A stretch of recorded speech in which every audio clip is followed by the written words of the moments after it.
to be unmuted. Yeah, she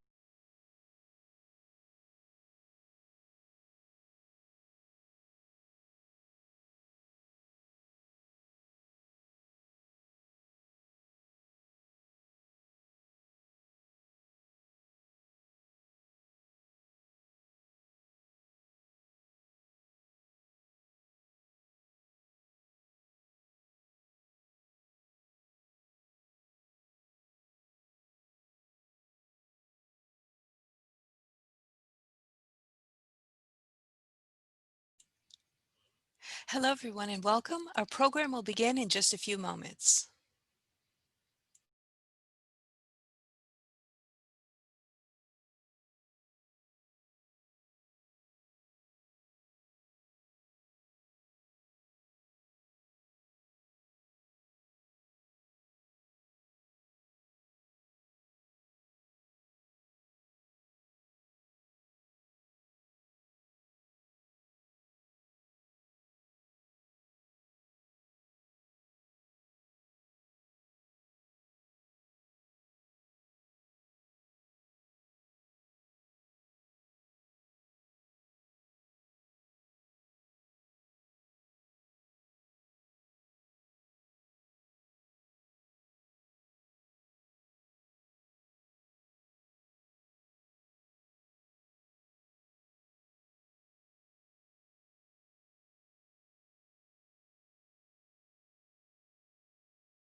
Welcome, everybody, and I'd like to invite Cheryl Jacobs, the Executive Vice President of AIA Miami and the Miami Center for Architecture and Design. Hey, everybody. Welcome. I'm on my iPad at home and it's weird, so please forgive me if the video is not that great. I want to ask you if you wouldn't mind muting your audio and video, everyone, until we ask you to unmute. And I'm going to start right away with, we will have some Q&A a little bit down the road. Please just put it to everyone in the chat, and we will we'll pick your questions out and answer as many as we can if we have time. So now I want to bring to you the president of the Miami Center for Architecture and Design Board, Sarah Hernandez, who is with First Citizens Bank. Thank you, Cheryl. And thank you, everyone, for being with us tonight.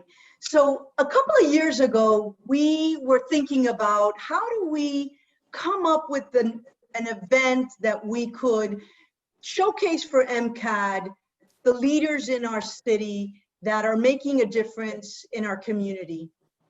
And this was really Cheryl's brainchild. And for years, she kept saying, we need to do this, we need to do this. And now we're going on our third year. And so Urban Warrior, we're celebrating tonight the past winners. And what is an urban warrior? Well, an urban warrior is urban, something to do with the city, and warrior, a person who struggles with something, a conflict, someone that's constantly struggling with something. And I will tell you, our urban warriors, they have all struggled with something, and they have something to do with the city. So they're all fitting of having won this. And we're going to hear a little bit about what has happened in the last year since they got that award. And we had a very special award given to Mayor Maurice Ferre, and who's no longer with us. And we have his daughter that's going to talk about that. And so this is going to be an emotional and very intimate conversation. And so we're glad that you're here. Couple of things that I'd like you to know is we are looking for nominations for next year. And so on mcad.org, please make your nominations of people you think should be receiving this award. The other thing is, save the date. We are planning and hopeful to have our event on May 20th, 2021. So mark your calendar because we plan to do this hopefully in person next year. The other thing that we've done is we've added a new award. We realize we live in a city filled with very young people, so we need to have a Young Urbanist Award. So make your nominations, and that's it. That's it for me, and I'll take it back to Cheryl. Thanks, Sarah.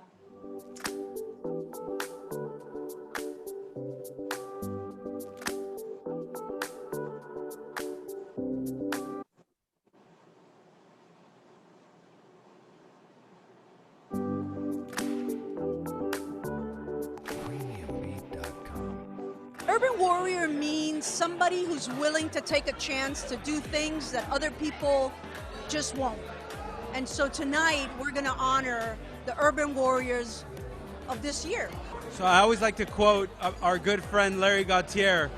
He says, honor the past to shape the future. And for the last 15 years, we have been investing in Brickell, Overtown, Miami River District, downtown Miami, and with our largest impact in Little Havana. Very simply, I really care about cities. I care about how cities work, and most specifically, I care how cities work for people. I am delighted to be here honoring a hero, my personal hero, Maurice Ferre. Mayor Ferre is a role model of mine. He's a mentor of mine. He and I chat via email or on the phone almost weekly about how I can be a better leader. And of course, I am honored and very touched by this recognition. It's amazing. It's anytime you're honored for anything, it's amazing, but it's especially an honor to be recognized by such an important group of people that have such an influence in Miami. So the term Urban Warrior is a new term to me. It's an award, and it's a title that I will solemnly swear to protect and keep on going in the future with. The thing I would love is that I could have every single individual that has helped Urban Impact Lab and Transit Alliance, and even me personally here, up on that stage with me and receiving that award. This is really exciting for me to be here at Urban Warriors because it's a way for us to engage in the community and celebrate individuals who are contributing to our community. They had a vision and they put that vision into action and made this a great city for us. I've got a great family. Every one of my kids and grandkids are just amazing. Some of them, most of them, I think, are urban warriors themselves. And I look forward to seeing that happen.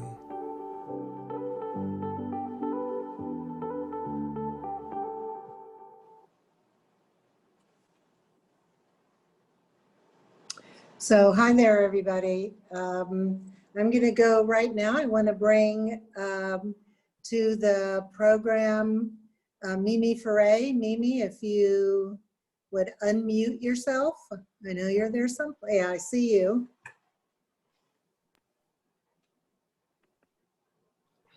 There you are. There you are. Meme, thank you so much for participating today, and in some little way that we could do a tribute to your dad. We're thrilled to be able to do so. So I'm going to turn the program over to you for a few moments, for a while. Cheryl, that was really a beautiful tribute. And Yes, it's going to be a little emotional. So thank you for inviting me. Thank you to the Miami Center for Architecture and Design. And I just wanted to, I'm going to read a little bit about my feelings about my father, a little bit about me, so that everyone knows what it's like to have been brought up by such a brilliant man. So everyone have a little bit of patience with me tonight. So my father named me Mimi, M-I-M-I. And I was unable to say, because I was unable to say Mary Isabel. In the 1980s, I changed it to M-E-M-E. Why? Because I'm an artist. I have a painting behind me, an abstract painting, that shows kind of my feelings of expressionism. I was privileged as a child living on Brickell Avenue. I like the design of the letters M-E-M-E, F-E-R-R-E, because design over substance. I just love the way it looks. So being an artist, you're allowed to do pretty much anything you want. I am the eldest of 6 children. By the time both my parents were 28, there were 6 of us. We lived a privileged, magical life on Biscayne Bay. Both my parents' families came to Miami in the early 1950s. My father from Puerto Rico and my mother from Venezuela. My parents were next door neighbors on Brickell. We eventually moved into my mother's home, La Santa Maria. Our home had over 6 acres of lush, beautiful green space on the bluff. We were surrounded by books of every subject. Our lives were filled with art, design, architecture, history, literature, poetry, philosophy. We had exotic animals and many dogs. As children, we were constantly traveling during our holidays with our young, energetic parents. Our home was always filled with dignitaries, artists, architects, intellectuals, scholars, writers, musicians, performers, politicians, and world leaders. My father and mother both loved Miami. My father started his political career in 1966 as a state representative. He was only 29 years old and I was 9. I am a product of these influences, but also of the times, the 60s, the 70s, the 80s, 90s, etc., in Miami and abroad, in places like Venezuela, Puerto Rico, India, Spain, Italy, Lebanon, and Cuba.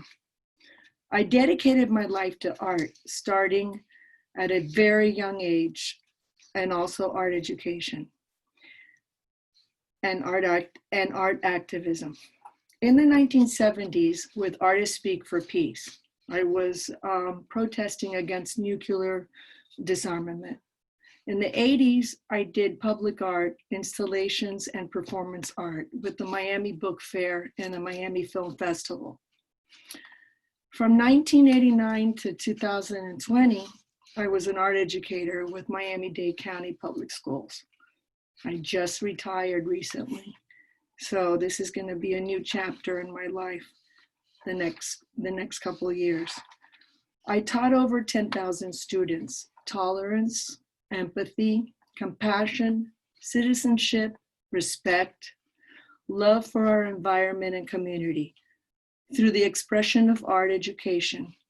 It is the purest form of democracy, I feel, a valuable tool in forming future generations. So who was my father? There's so much to say about him. He was a passionate human being who cared deeply about people and their inclusion in our great society.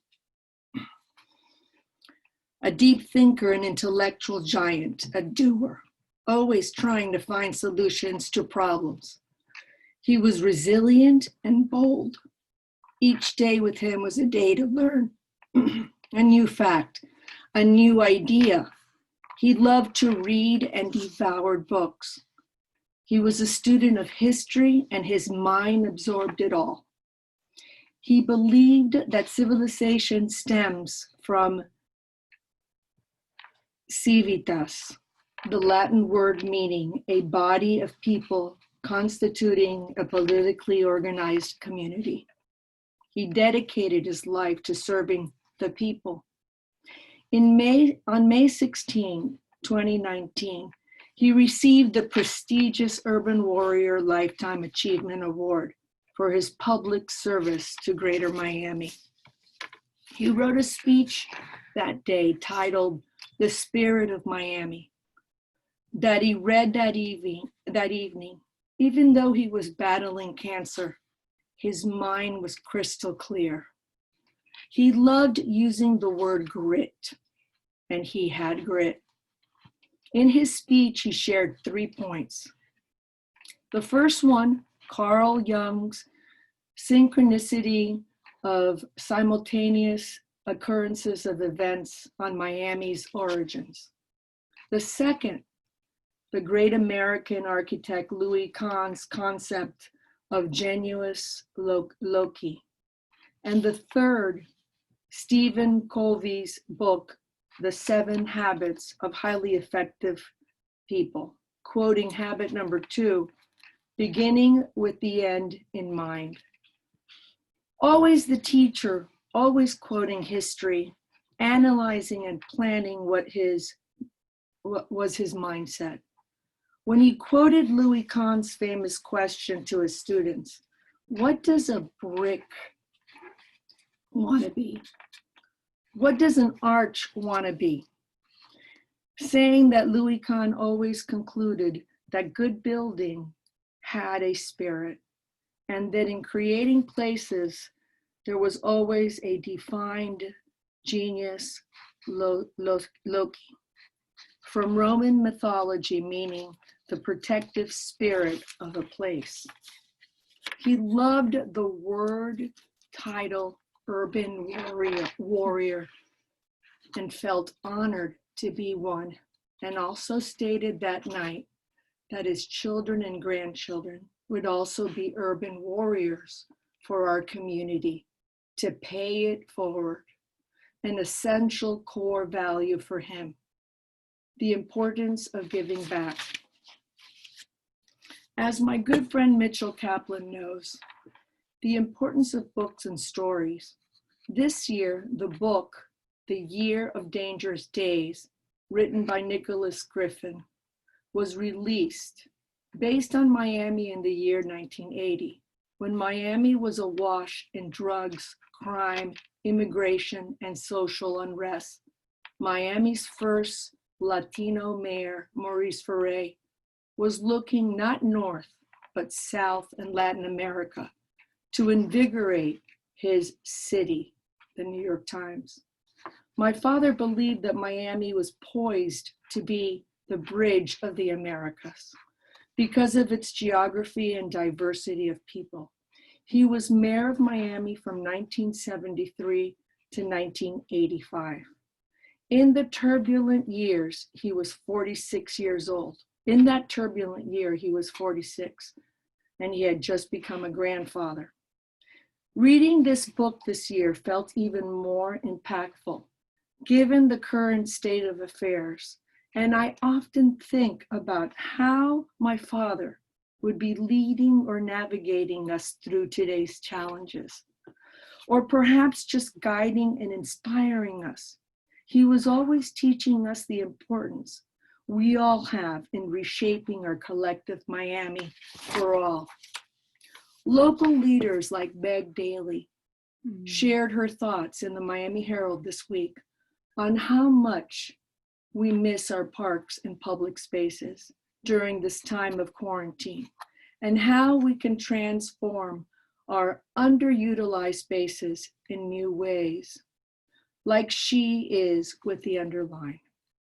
On January 31st, 2019, my father was honored with the renaming of a beautiful green space park in downtown Miami on Biscayne Bay, naming it the Maurice Ferre Park. He was grateful and humbled by this magnificent tribute, stating that it was the highest honor that he had received during his lifetime.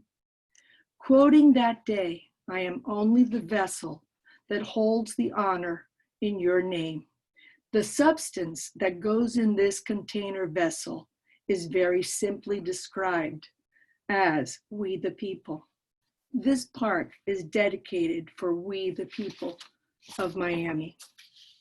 So this Saturday marks the first year anniversary of his passing.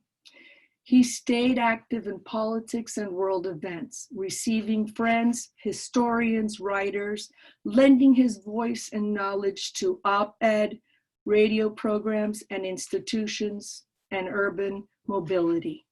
He continues to inspire us all. His dedication of Puerto Rican issues, Miami, and democratic principles are left to us in all of his writings. He held this so near to his heart, the fight, the challenge for that perfect union, democracy, government by the people, for the people. He fought for our urban spaces to be part of a collective dream with healthier and more resilient cities, connected by accessible transit for all with countless green parks and open spaces that unite us, not divide us. As urban warriors, it is our duty and responsibility to do this, to continue to move forward, pa'lante, a word he loved to use, P-A''Lante is not a word you will find in any standard Spanish dictionary. It is a Spanish Puerto Rican slang word, loosely translated as onward, go ahead, go for it, as Maurice Ferre always did. Thank you. Mimi, that was beautiful. Thank you very, very much. And I think we're all a little verklempt here. So that was really beautiful. So now I'd like to, and thank you, I'd like to bring in the rest of our esteemed panel. And if you would, and Mimi, you can mute if you'd like, or you can stay on. Bill Fuller and Martin Pinilla, co-founders of the Barlington Group. Meg Daly, founder and president of Friends of the Underline. Marta Viciedo, co-founder of the Urban Impact Lab, and Mitch Kaplan, co-founder of the Miami International Book Fair and owner of Books and Books. And then to keep all of you guys in control, we're very pleased to say we have Jane Wooldridge, who I'm sure you all know, travel and business editor for the Herald. Hello, everybody. I'm Jane, for those of you who don't know me. And behind me, this very poor piece of art is actually a dress made out of the state of Florida. And it reminds me of, as if I needed any reminding at all, how much I love Miami. Because right now I'm in Maine because it's been a little bit safer for COVID purposes. And I'm looking forward to coming home really soon. We'll be coming home next month. And really, if I can't see all of you in person when I get home, though some I will, at least I'll get to see you here on this call. So let's get right to talking to our urban warriors. And Marta, I'd like to start with you. You are a social impact entrepreneur. At least that's what your LinkedIn page says. What exactly does that mean? That means that I am an entrepreneur, right? So I started a business. It's the Urban Impact Lab is not a non-for-profit organization. We have a very business-minded, but within that business context, the social impact portion means that we are working towards a specific positive outcome or a set of specific positive outcomes within our community. So essentially, we're not in business just for the bottom line. We're in business to do well, and we believe that the best businesses are contributing positively to the community, and also operating and functioning really well and sustainable in more than one way. So you have been honored with this really wonderful award. I suspect it really just encapsulates something about what your life is really like anyway, which is fighting for things that you believe in terms of placemaking and in terms of making Miami a better city. And I think, you know, part of the groundwork here is that this really is about placemaking. It's about, whether it's through books, whether it's through what Mitchell does with books, or whether it's through brick and mortar and architecture, redevelopment, it's all about making where we are a place that makes me want to come home as soon as I can. What does this award mean to you? And what are some of the things that you've been engaged in? Remind people some of what you've done to help our city become all that it is. That's a great question. It's hard to know where to start, particularly with our current sort of reality. But a lot of the work that we have done has stemmed around looking at specific issues. And we've really worked around three particular issues: transportation, public spaces, and placemaking, and to some degree resilience, and environmental, just make it environmental advocacy. So those three areas have carried a lot of our water, if you will. We formed Transit Alliance Miami, which is a very active nonprofit organization. It came out of Urban Impact Lab and became its own standalone sustainable organization. We've done a lot of transportation advocacy over the years, so I won't bore you with the details of that.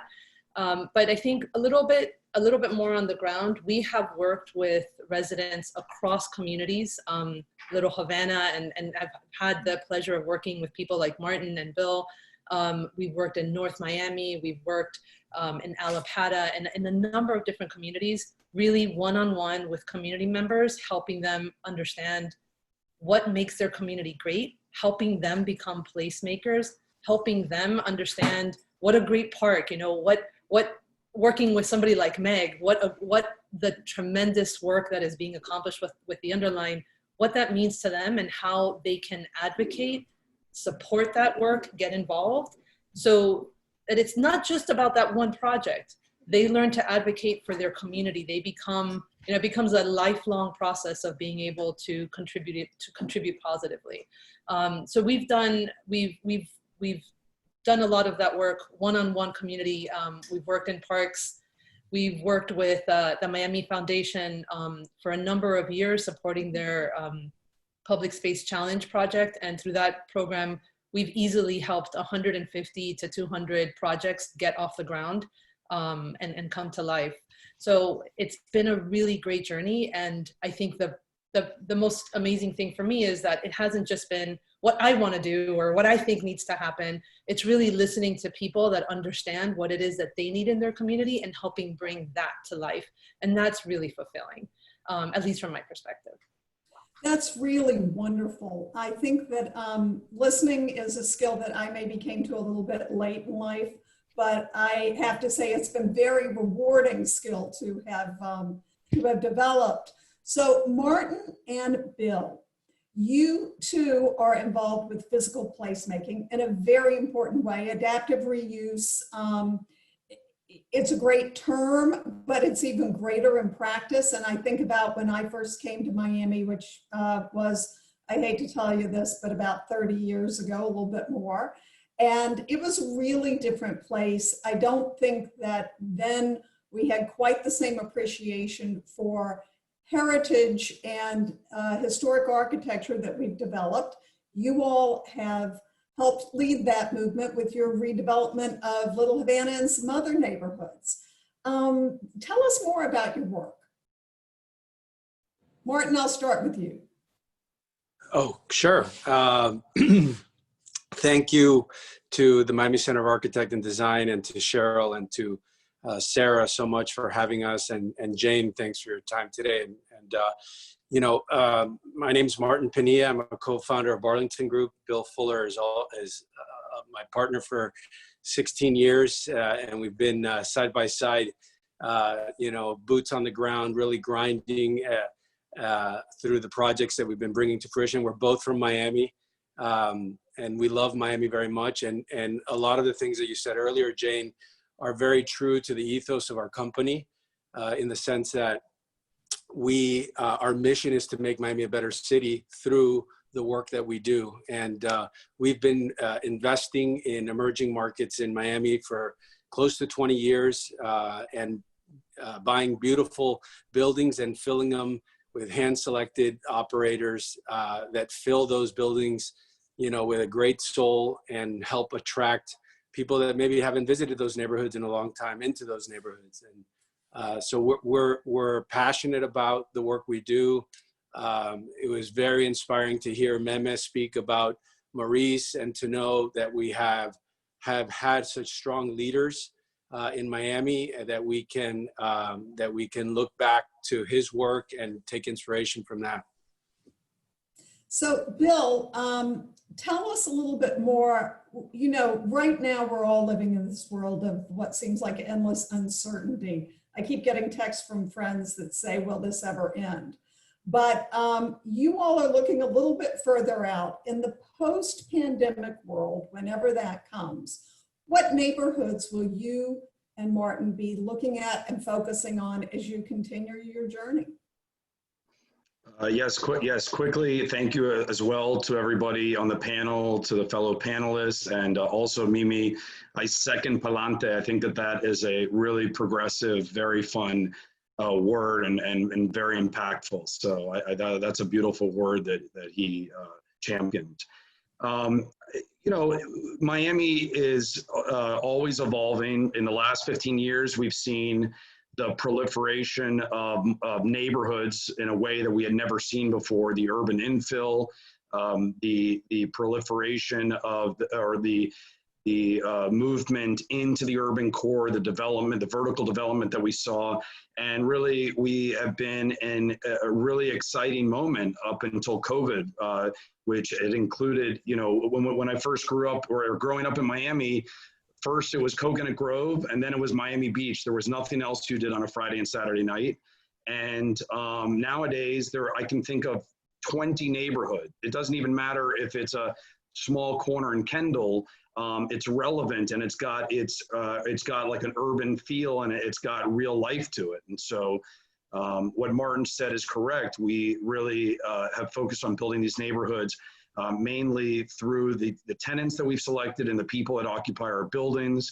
COVID especially reminds us of a task that we have when we select tenants, in that we have always said that an additional role that we champion as a mom and pop or local curator of tenants is the concept of being a business therapist. And so you always have to coach, you always have to have, you have to understand the economics and the impact. So early on, that even meant the idea of coaching a lot of our tenants in EIDL and PPP money, and understanding things that we were doing, because as well as being landlords, we're also tenants in some of the businesses that we operate. But look, Miami's got a lot of opportunity, not just Miami, the city, but also Miami-Dade County. There's a lot of areas that are even like deep south in the Redland and Homestead. There's a lot of opportunity, and there's opportunities out west. You have to, and there's a lot of great businesses, local businesses that are all over this town. Like great restaurateurs and creatives are popping up in every single stretch of the county. And so it's just an exciting time. COVID is a little bit of a setback, but I can tell you there's a lot of activity. There's a lot of pent up demand for folks that, everybody has a dream every single day, and COVID has not stopped people from dreaming and thinking about how they're going to invest and how they're going to be successful post COVID. And we want to be there to be receptive to them in that new growth. So Bill, when you think about this Urban Warrior Award, what kind of qualities, as people on this call are thinking about who they're going to nominate, what kind of qualities should that person maybe have? True grit sounds like one of them, speaking from Mimi's remembrance of her dad. What qualities make you think that that people should have to be able to move forward with our city? Well, I think first and foremost, and probably the most important thing, is that I think everybody on this call is passionate, deeply, deeply passionate about what they do, and they have harnessed a specific field in being able to showcase and illustrate their passion. And so, like you said, whether it's Meg on the underline, or Marta in her impact work, and Mimi and her art and her impact. And so it's what we're doing. And we love, like Martin said, we love Miami. We love it. We have grown up here. We have seen it grow. We have seen it improve, in our opinion.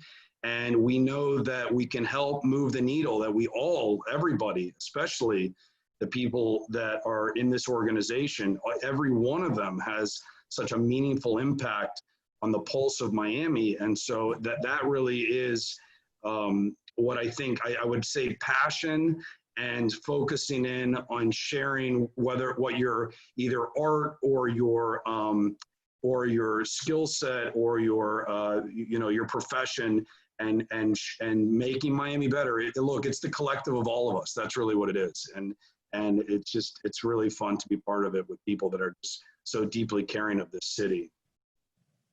That's great. And I think that is one of the things that we all really share. And when I look at all of you who are winners of this award, the ones of you I know well, I know are deeply passionate. And those of you I'm just getting to know, the passion shines through. And I think that's quite critical. And you can tell that where I am, it's getting dark out, and I'm getting into this dark hole over here. You guys are sitting in the light. That's another reason to come home soon. Meg and I have a special bond because we both have short hair and wear glasses. That is where the resemblance ends, but not a day goes by that somebody doesn't call her Jane and somebody doesn't call me Meg. True. And so I'm very honored by that. And I know that part of Meg's drive comes in part from where some of Mimi's come from, and that is having an extraordinary father. Meg's father was Parker Thompson. And if you haven't been in Miami long enough to know who Parker was, he is responsible for many things, not the least of which is our Performing Arts Center, and leading a lot of great battles. The story, though, about how you started the underlined beginnings, Meg, is a story worth telling, because you weren't really planning to spearhead a park. No, and Jane, my sister from another mother, I have to point out that whenever people confuse me with Jane, I said she's a much better writer and an exceptional editor. So it's always a compliment to me that we're confused often. And we also share a dog. Yes, we do. He's in the other room. So, and Mimi, I just want to tell you that I can't tell you how moved I was by your comments. I know how hard it is to talk about our fathers, our parents, and our family. And when you live with great parents, it's such an incredible gift. And Jane, thanks for bringing up Dad. You know, I'm reminded of him every day because he and my mother motivated each of us. And I'd like to say that the Ferres are the best family in town. If I weren't a Thompson, I would say that. And I was surrounded by this incredible activism where back in the 60s, my parents came to Miami, my mom from the deep South, my dad from the North, and they came to this land that they felt that they could participate in and be a pioneer of the future. And so they had 5 kids, and as we were old enough to get petitions signed and save the Biltmore and preserve Bird Road is an historic road, and they got into water wars, and then ultimately Dad was the leader in creating the Performing Arts Center. It's an incredible legacy, and the idea for the underline happened completely by accident, and I will say that my husband is Puerto Rican, and I know Palante, and when I had this bike accident, I fell and broke both of my arms, and ultimately had to get to work. And being the proud A-type daughter that I am, I got tired of asking my husband, my son, who was adult by then, and my dad for a ride to physical therapy. And I just ended up walking below Metro Rail to get to physical therapy on US 1 in Coconut Grove. I think it's my family's appreciation for public spaces all these years. Like, we would travel, and we would ultimately, the first place we would go would be a park. Made me believe that a great park is the soul of a great city. And walking in that dead space below Metro Rail and being a lover of the High Line, I thought, wow, we should turn this into a park. That will be easy. Which goes to show my next point is, I was really naive getting into this because this is very complicated. And going back to what Bill said about passion, is if you're passionate about something and you believe that it can transform your community, you can do it. I'm just an English major. So I think that anyone out there who thinks that you have a great idea, you probably do, and you should go chase it. And Meg, tell us what's next for the underline, because you've got a really important milestone coming up. We do. We have, and Bill and I were chatting about this, for anybody who's driven past the construction site in Brickell, which is our first half mile, it will be opening this fall. We're going to have a pre-opening celebration on October 19th with the mayor and the many elected officials who've supported the project. And then we're looking at opening it to the public in early November. We've built a staff. We have done all of this during COVID. Believe it or not, we've ramped up a staff, and our meetings have been led by Zoom. And I just met some of the people just last week because we've been in isolation. So I look forward to being with them in person with a mask on. So we're looking forward to opening the first half mile, and then we will be in design for this next 2 miles, which is phase 2. And then, knock on wood, everything goes to plan. We'll be hopefully have everything built by 2025. Looking forward to November, absolutely. Now, Mitchell, you and I have known each other. I have known Mitch longer than anyone else who I have known on this call. When I was a Cub reporter, which we can tell was a long time ago, I interviewed Mitch, who was just at that time a sort of recovering school teacher who had decided he wanted to open a bookstore. And you, in many ways, have to me become the ultimate urban warrior. But I'm thinking back to what, Mimi and Maurice had to say, which is you need to be able to see the end when you start out. But something tells me that when you started that bookshop, you didn't know that you would end up becoming a film producer. That is very true, Jane. And I remember the first time we met. And the reason why we met is because you're such a reader, such a profound reader. I have to thank everybody for being here. I'm humbled to be in this group. And Mimi, that was very, very moving. And essence of Maurice, you just captured so beautifully.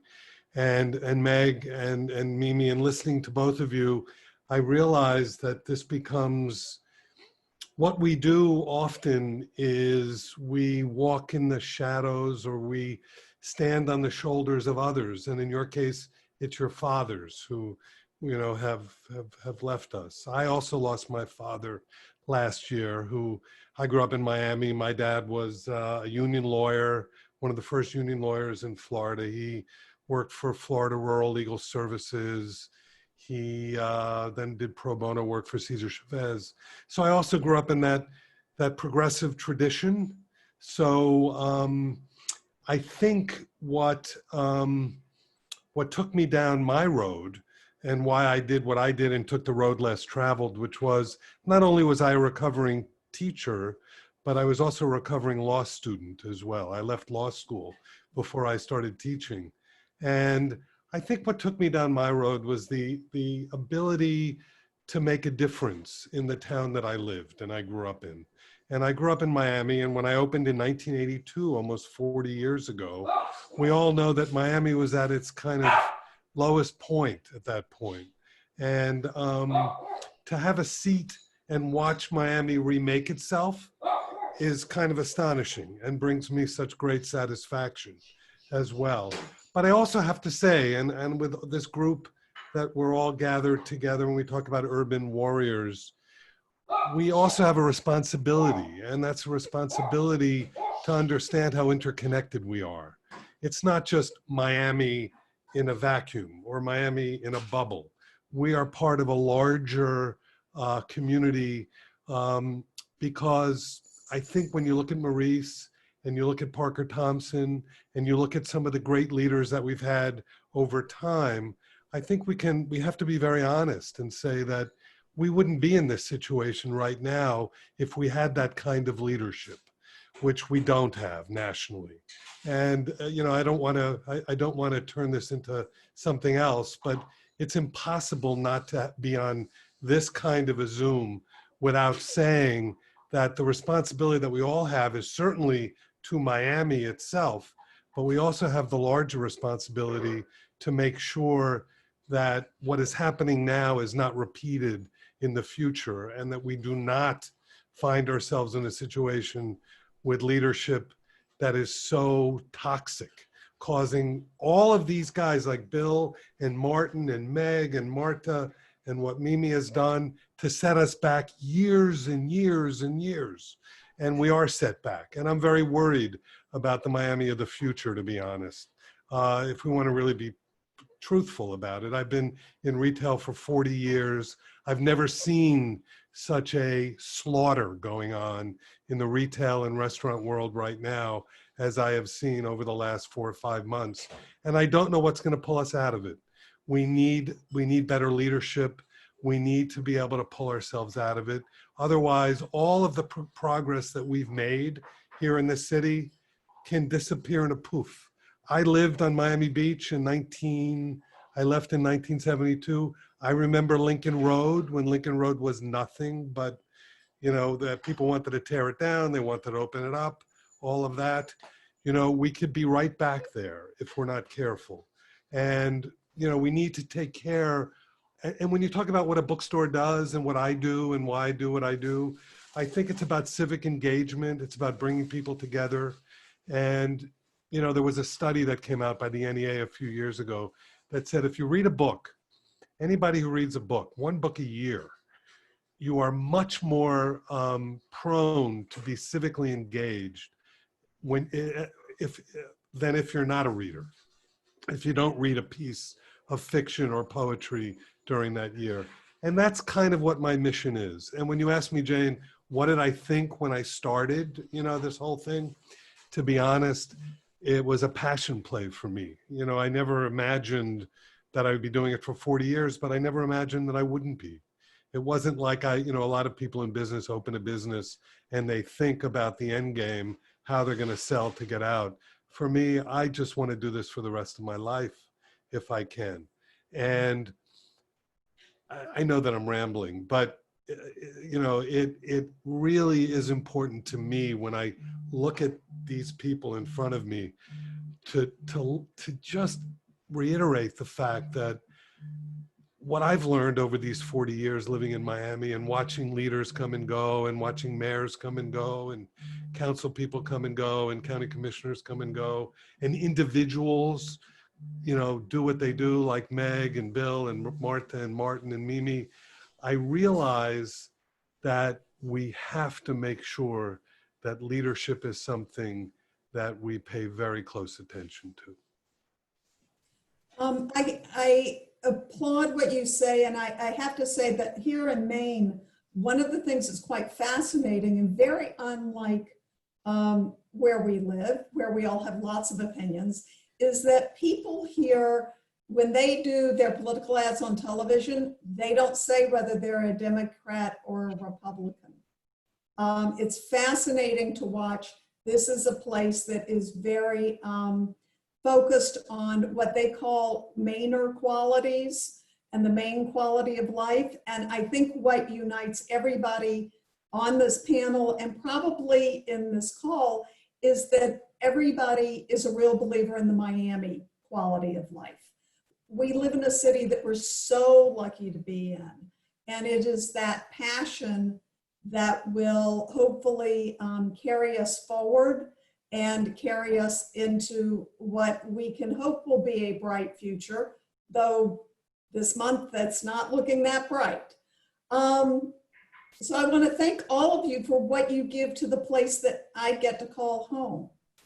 And I want to open up to others who might have questions.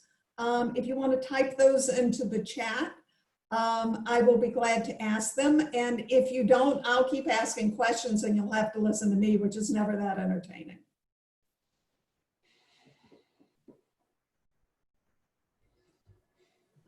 Okay, so no questions in here yet. So we've said passion is a quality of an urban warrior. What other qualities really help? Meg, what qualities have helped push you forward? And what has often been an uphill battle? You're on mute. I was just typing out my question to everybody. Mitchell Kaplan, when are you running for office? Good question. Because I know you're busy with your bookstores and your movies and everything else, but leadership like yours and your passion for community is unparalleled. So what are the challenges in our work?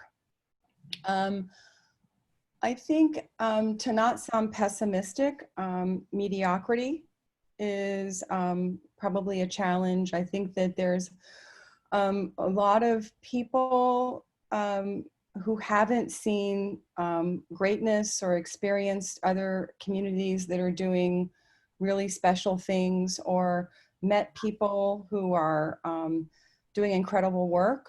It's sort of like, you know, my backyard and it's got to stay the same.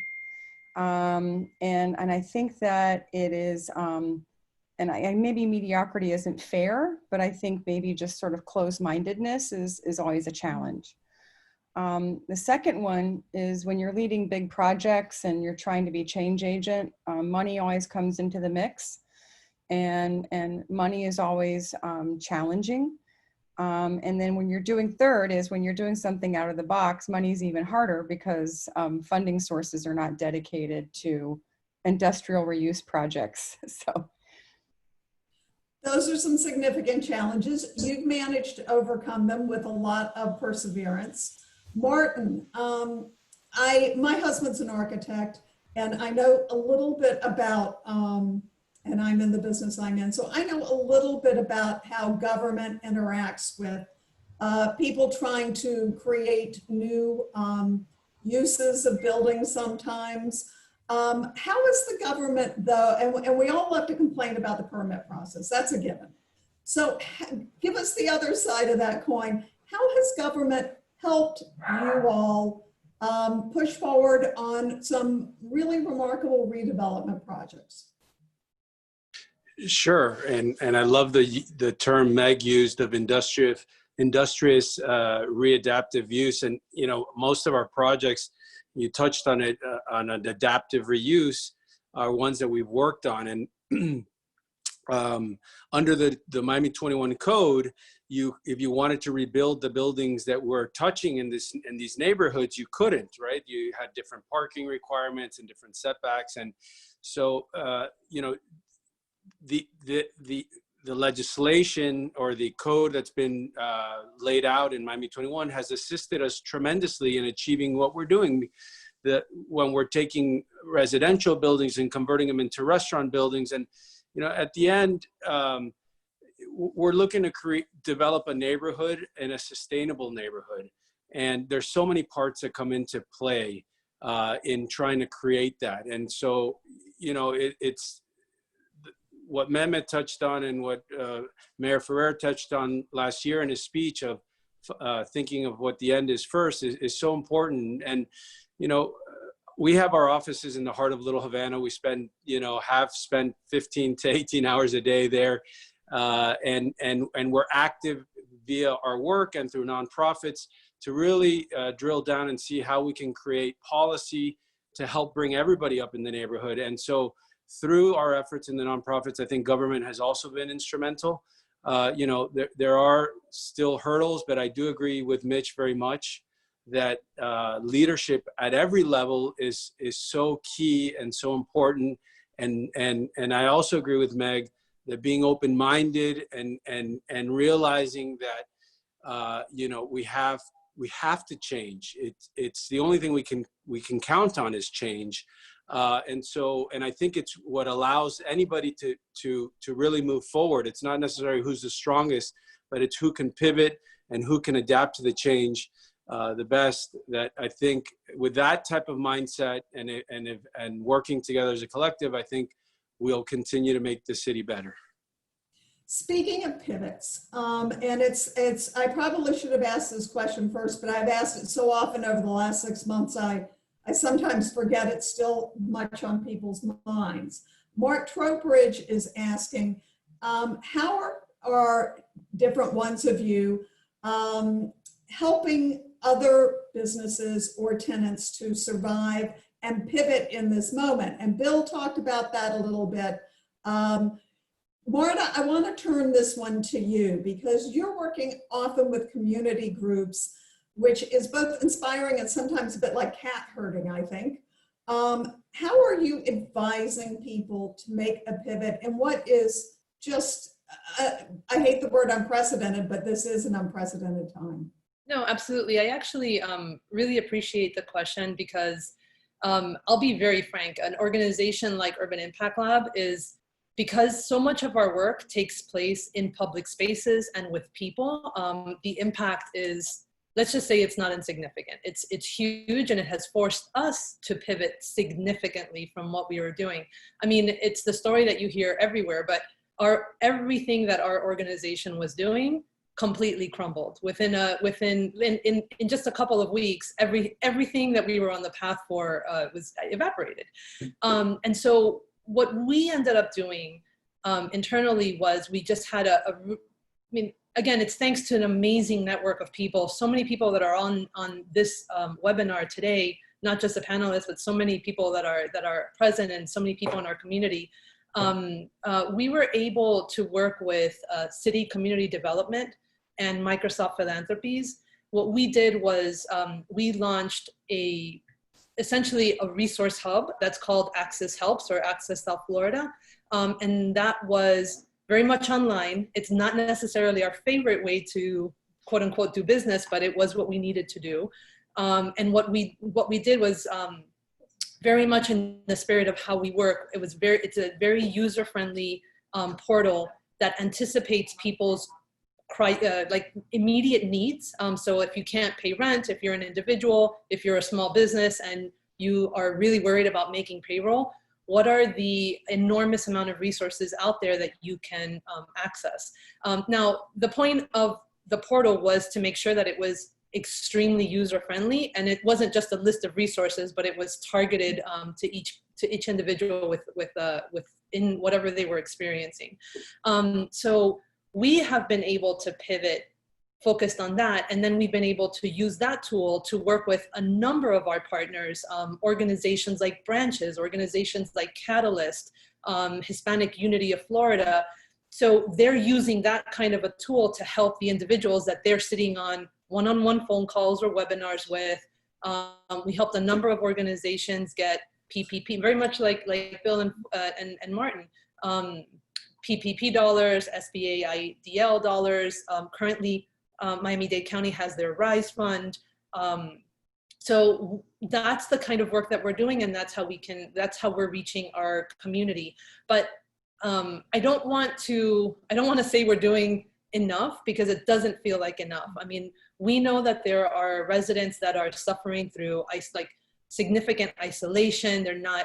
Communities like Little Havana that have a smaller amount of green public spaces per capita than almost any other community across Miami-Dade County.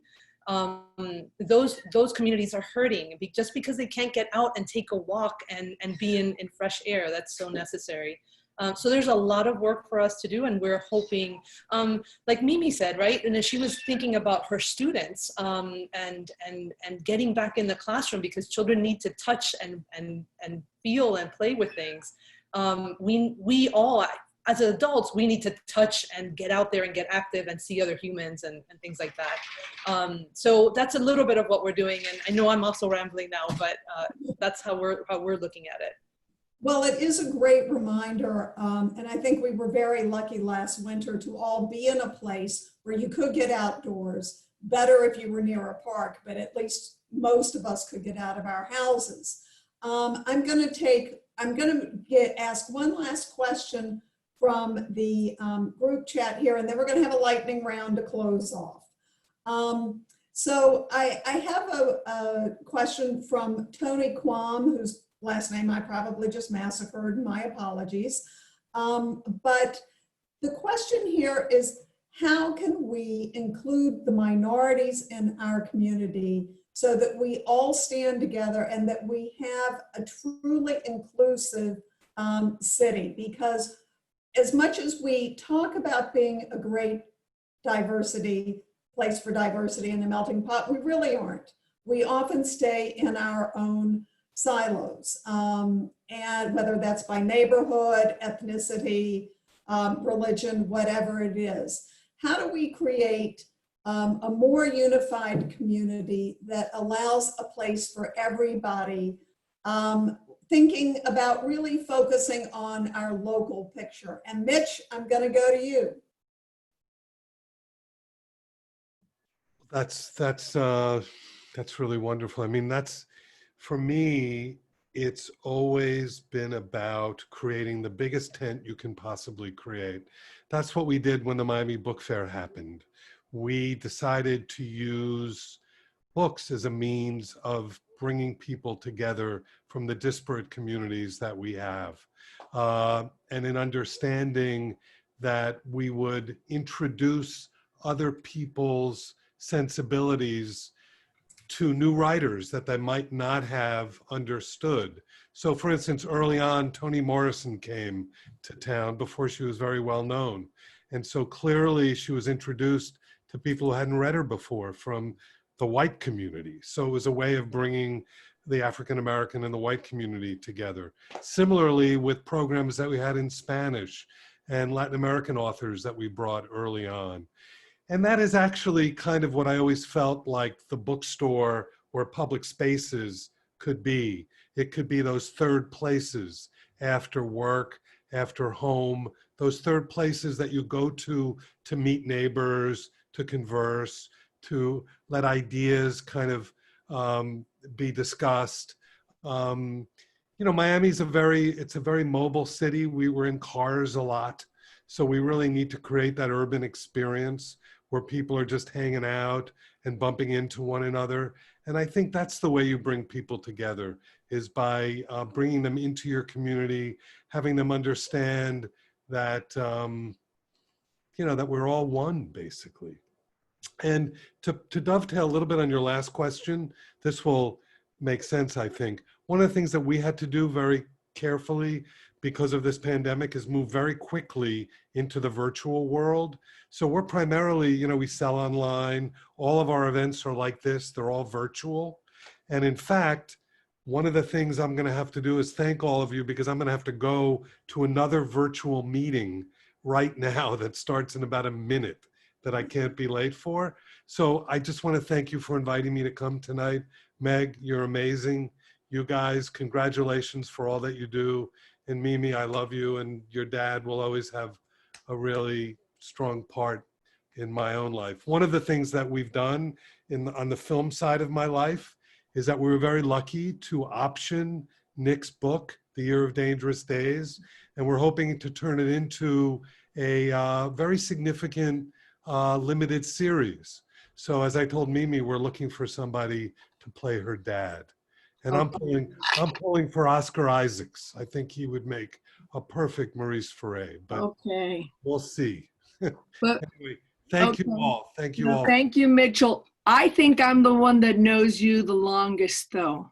Oh, that's really I true. think so. I Going think back to high so. school, I think it is. And no, 1972 Republican convention, That's right. In Flamingo. Flamingo Park.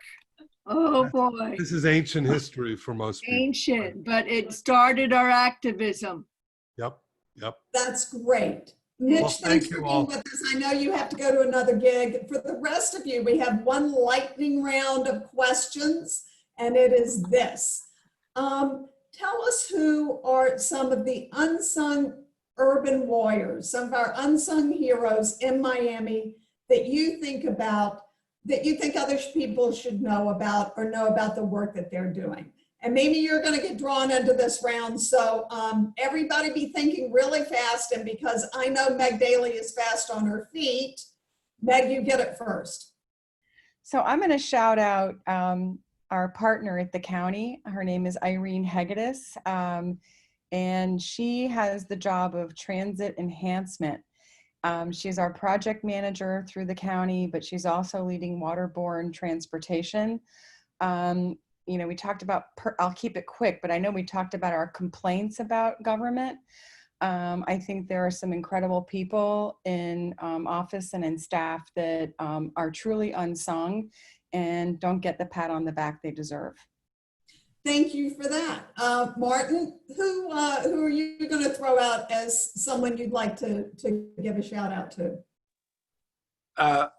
So maybe I'll be cheating a little bit with this response, but I always look to the creatives of our community that as always sparking a really pure energy. And so the chefs and the artists that there are kind of the unsung heroes. They're the ones that will look at a neighborhood and recognize its good bones and polish it up and move into it. So that would be my vote.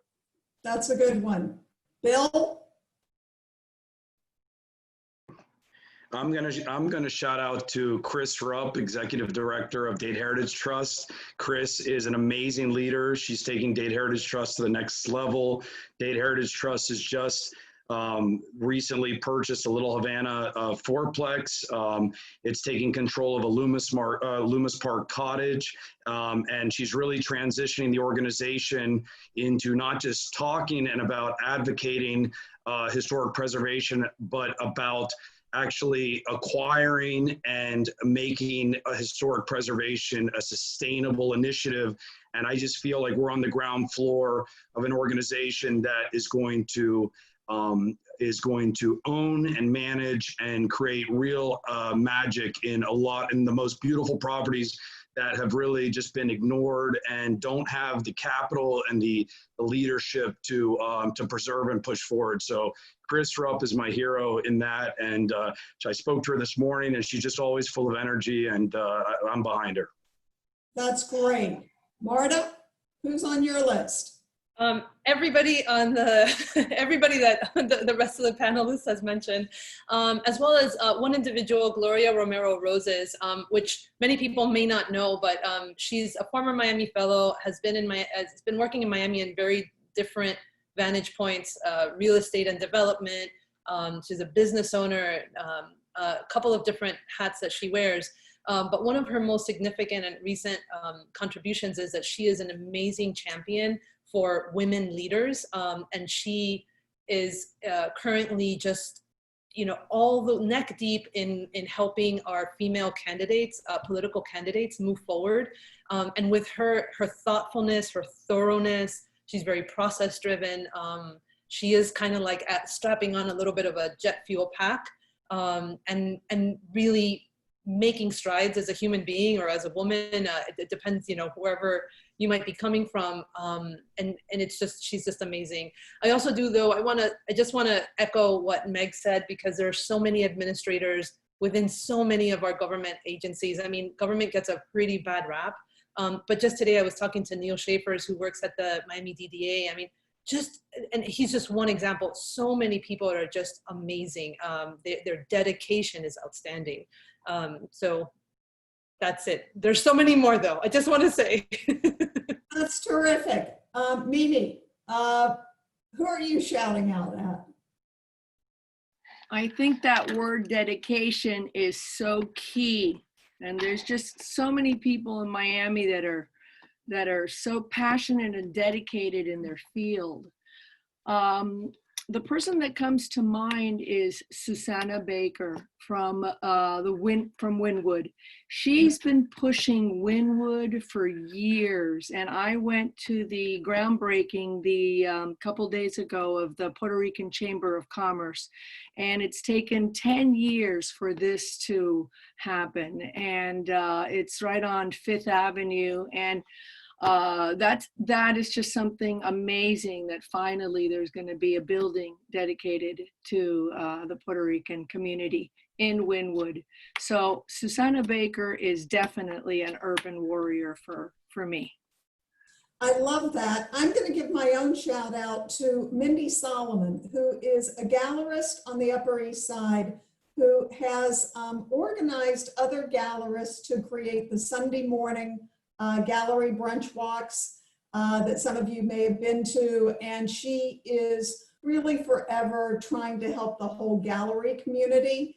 And if you want to talk about a business that's a tough business, being a gallerist anywhere isn't easy. Being a gallerist in Miami, I think, is pretty difficult, and she bucks the odds and gets people to come and see Miami artists in Miami galleries. So I think everybody on this call could go on for a really long time about great unsung heroes. There's so many of them.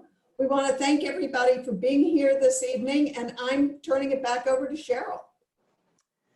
I'm almost, thanks, Jane. I am kind of speechless. I'm just so in awe of all of you. And this is what MCAT is all about. Bringing together, you know, our heroes, our activists, our passionate people in Miami. And this has been my passion to be able to have these discussions and bring these collaborations together. So Mitch said how important civic engagement is, and that's what we're all about here at MCAD. So thank you all. Thank everybody for participating. Thank you for calling in. Cheryl, I have a special guest that wants to just say hello for a moment. Okay. Okay. Uh-oh. JJR, I think I see it. Hey. Hi, everybody. Hi there. Yeah, just saying thank you, congratulations, and you all are amazing. Everybody here, I'm seeing a lot of friendly faces. Just thank you for everything you do. And I was just mentioning off in backstage here that no, just the climate legislation we got passed in Tallahassee. You know, one of the breakthrough moments was really a meeting that you orchestrated. Try to put together a coalition to move things forward. So I think obviously design professionals yet again saved the day in Tallahassee. But thank you so much. And yeah, no, thank you to you guys, and just saying hi. Okay. Oh, I'm gonna bring the star back on. I'm going backstage.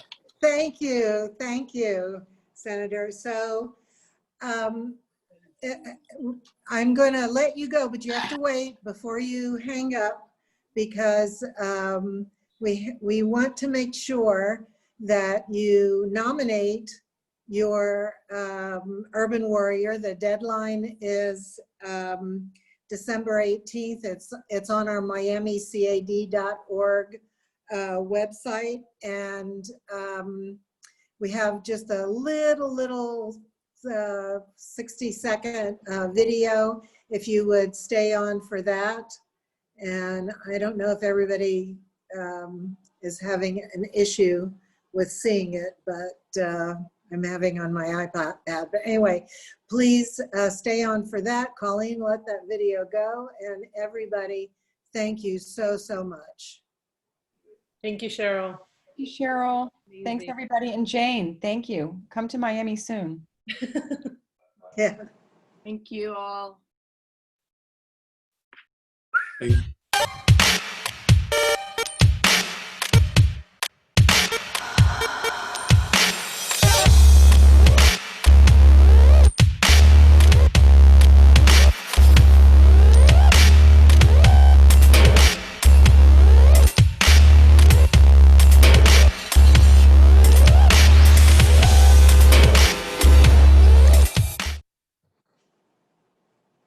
Bye, everybody.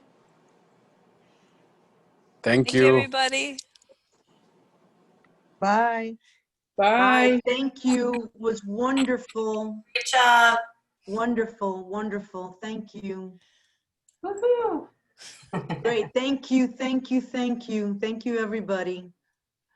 Thank you guys so much. It was a fantastic event. Really nice. You guys do great work.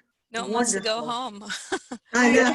Go home. Well, we could stay and chat. And last year by this time, we had a drink or two, so I don't know. I know. All right. Good night, guys. Take care. Thank you, guys. Thank you Thank so you, much. everybody. Good night. Take care. Bye-bye.